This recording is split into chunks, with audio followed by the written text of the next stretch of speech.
Olá, amigos. Obrigado por você estar aí. Certa vez um homem foi condenado à morte. Ele seria devorado vivo por leões famintos. Condenações cruéis dessa natureza aconteceram milhões de vezes durante a era cristã. Nos primeiros 4 séculos pelo Império Romano e a partir daí pela Igreja. Sim, Senhor.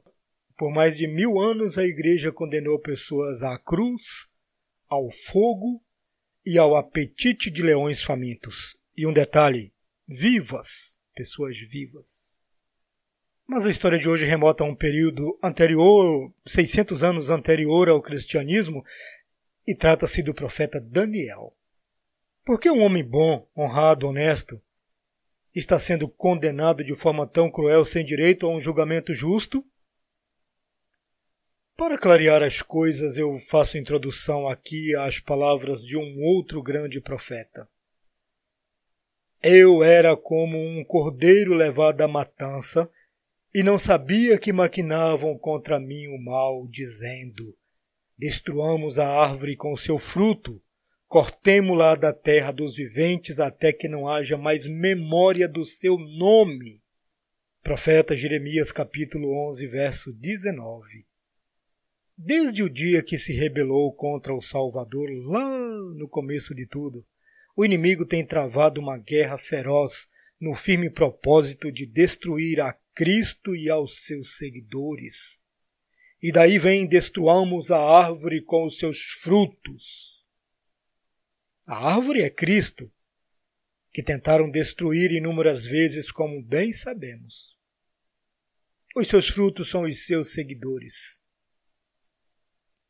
Devorados por leões famintos, queimados vivos, pendurados em cruz, dias a fio até pingar a última gota de sangue, traspassados por espadas, cerrados ao meio, torturados até a morte, e por aí vai. Mas voltemos a Daniel. Qual foi o seu crime? Daniel incomodava. Esse foi o seu crime. Se vivesse hoje, Daniel seria o tipo de evangelista que não se importa muito se o que ele vai dizer no YouTube agrada ou desagrada, é engraçado, é divertido, se as suas pregações têm boa aceitação e se as pessoas se divertem com o que ele diz. Não. Seu único compromisso era com a verdade. Daniel dizia o que lhe dava na telha e pagou por isso.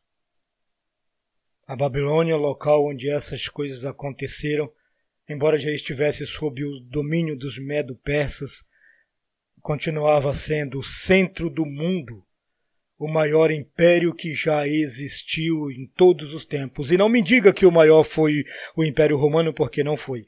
Representado apenas pelos pés de barro e ferro na ilustração da estátua.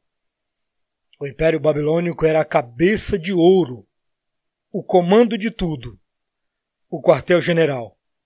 E dele decorreram todas as religiões, filosofias, crendices, paganismo que se espalharam pelo mundo e regem as nações até hoje. E será assim até o fim. A estrutura administrativa do império era subdividida por 120 figurões que vinham logo abaixo do rei e que eram responsáveis pela aplicação da lei, das diretrizes e do controle da nação. Daniel fazia parte desse seleto grupo, embora não fosse um deles. E os demais príncipes, incomodados com a presença de Daniel ali, sendo que este não se envolvia em seus crimes e suas falcatruas, procuraram arrumar um meio de tirá-lo do caminho.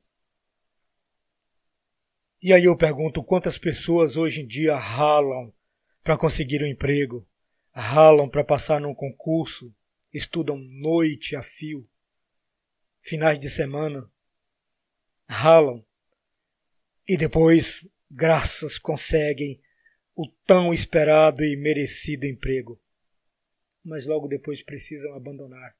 E sabe por quê? porque é um ambiente de crime, de corrupção, de roubos, de falcatruas, e ele, por ser justo e não se envolver nessas coisas, ele precisa sair fora e pedir as contas, às vezes até sob risco de morte, porque quem não se envolve nos crimes acaba sendo um perigo para aqueles que o praticam. E essa pessoa precisa ser eliminada. Daniel que eu diga. Agora, esse número de 120 figurões, príncipes importantíssimos, que regem o mundo, é muito curioso.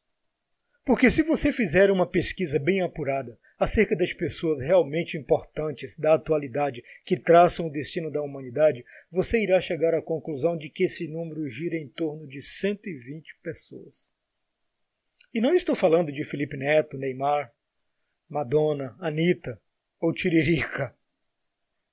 Estou falando dos senhores do mundo que mandam na nossa vida de fato, os que têm a chave dos cofres, dos bancos, os que administram as multinacionais e os conglomerados, os que controlam as minas de ouro e as jazidas de petróleo, os que decidem quem vai ser o próximo presidente da República de um determinado país, se o atual não estiver agradando. E logo arrumam os meios necessários para conseguir essa mudança. Se é que me entendes.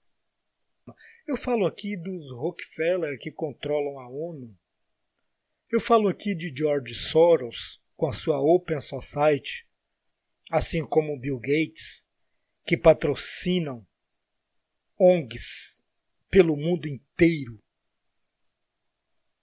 promovendo o ativismo abortista, o ativismo de casamento de pessoas do mesmo sexo, o ativismo de legalização das drogas e tantas coisas mais por aí.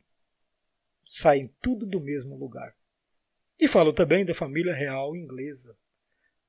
Para ficar só nesses três. 120. 120 menos 1. Porque eu fico pensando, será que existe um Daniel no meio deles? Porque às vezes encontramos justos em lugares tão improváveis, onde menos se espera, um Elias no meio dos profetas de Baal, um Moisés entre os bruxos do Egito, Ló entre os pervertidos de Sodoma, que mais José entre os governadores pagãos do Egito e por aí vai. Quem sabe? Deus escreve certo em linhas tortas. Já dizia o ditado, não é? O fato é que num processo muito parecido com o que acontece hoje, onde reis, governadores, presidentes do mundo todo cumprem agendas previamente estabelecidas pelos, vamos dizer, 120 príncipes, sátrapas, o rei Dario foi induzido a criar uma lei onde nenhuma pessoa, sob pena de morte, deveria adorar nenhum outro deus que não fosse o próprio rei. Vejam, será que esses 119 honrados homens poderosos capazes de decidir o destino da humanidade, será que eles estavam realmente preocupados em criar leis justas? Estavam preocupados em puxar o saco do rei, pelo menos? Estavam preocupados com o bem-estar da população? A resposta é não. O único interesse deles era somente arrumar um pretexto para matar Daniel, um homem bom e justo. Porque eles sabiam que Daniel só adorava o Deus único e verdadeiro, Criador de todas as coisas, que não se dobraria diante de nenhum outro Deus, e como eles queriam matá-lo, então falaram, vamos criar essa lei. Bingo! E se você, amigo, é do tipo Daniel, que é firme na palavra, que não aceita esse evangelho falso que está aí, que não se dobra diante de nenhum outro Deus, prepare-se. Vai ficar estreito para nós Os caras estão trabalhando duro dia e noite para nos ferrar. Você acha que toda essa depravação que estamos vendo por aí é casual? Todo esse evangelho falso que invadiu as igrejas e que só fala em dinheiro é casual? Toda essa desmoralização, sem falar desse ativismo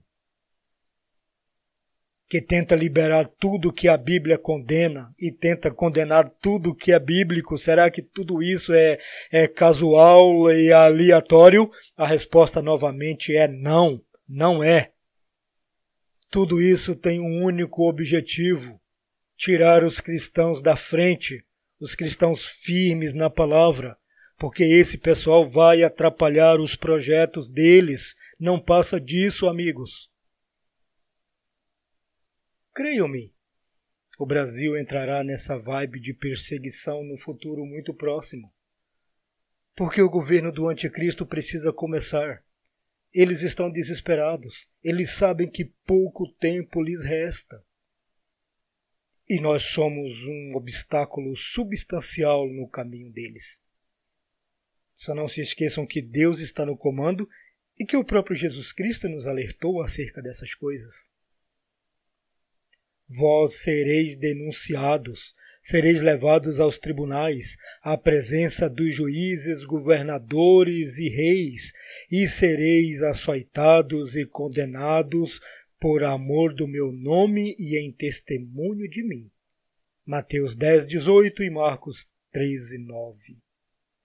E aí, quando a coisa apertar, você vai aderir ao evangelho humanitário, com aquelas pregações suaves, água com açúcar, de autoajuda, um evangelho raso, rasteiro, humanitário, sincrético, como muitas igrejas já fazem? Ou vai honrar o nosso Salvador Jesus Cristo com a essência do evangelho puro e pagar por isso, se possível, com a própria vida? O objetivo é destruir o evangelho de Cristo. Destruamos a árvore com os seus frutos. Lemos isso agora há pouco.